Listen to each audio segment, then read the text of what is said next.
جب دہلی کو کوچ کرنے کے لیے تیمور لنگ کے 90,000 سپاہی سمرقند میں جمع ہوئے تو ایک جگہ جمع ہونے کی وجہ سے پورے شہر میں دھول ہی دھول پھیل گئی تھی۔ دہلی سمرقند کے جنوب مشرق میں، وہاں سے تقریباً 1,000 میل دور تھا۔ دہلی کا راستہ شاید دنیا کا سب سے مشکل راستہ تھا، جو ہندوکش کی پہاڑیوں سے گزرتا تھا، جس کے ارد گرد ایسے لوگ رہتے تھے جنہیں سکندر اعظم بھی جھکانے میں کامیاب نہیں ہوئے تھے۔ بہت سے دریا، پتھریلی سڑکیں اور بیچ میں صحرا تھے، جس کی وجہ سے دہلی تک پہنچنے کا راستہ زیادہ ناقابل رسائی تھا۔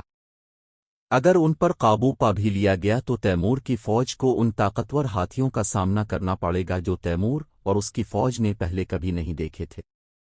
اس نے ان کے بارے میں کہانیاں ضرور سنی تھیں کہ وہ نہ صرف آنا فانا گھروں کو مسمار کر دیتے ہیں اور درختوں کو جڑ سے اکھاڑ پھینکتے ہیں، بلکہ سامنے کی دیوار کو بھی رونتے چلے جاتے ہیں۔ اس کے سون میں اتنی طاقت ہوتی ہے کہ وہ کسی بھی سپاہی کو لپیٹ کر نیچے زمین پر دے مار سکتا ہے اور اسے پاؤں سے کچل۔ دہلی کی بدامنی نے تیمور کو دعوت دی۔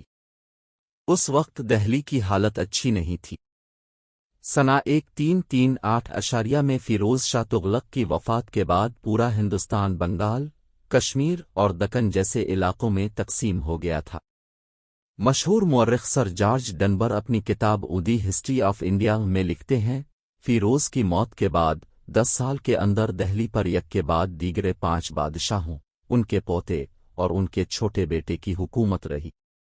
دہلی کی اندرونی حالت یہ تھی کہ وہ ایک طرح سے کسی بھی بیرونی حملہ آور کو حملے کی دعوت دے رہی تھی۔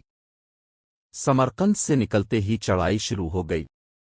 تیمور کے سامنے سب سے بڑا چیلنج یہ تھا کہ وہ اپنے 90,000 سپاہیوں کو دنیا کی چھت پر، اور وہ بھی دگنے گھوڑوں کے ساتھ، کیسے لے جائے۔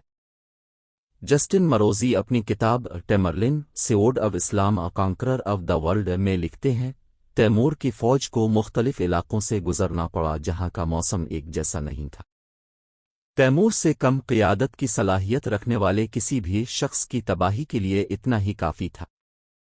سمرقند اور دہلی کے درمیان برف سے ڈھکی چٹانوں، جھلستے صحراؤں اور بنجر زمینوں کا ایک وسیع علاقہ تھا جہاں سپاہیوں کے کھانے کے لیے ایک دانہ بھی نہیں اگایا جا سکتا تھا۔ تیمور کے سپاہیوں کی پوری رسد تقریباً 1.5 لاکھ گھوڑوں کی پیٹھ پر لی جائی جا رہی تھی۔ آج اس مہم کے 600 سال بعد بھی اس علاقے سے گزرنے والے ٹیکسی ڈرائیور برفانی دروں کے خراب موسم کی شکایت کیے بغیر نہیں رہ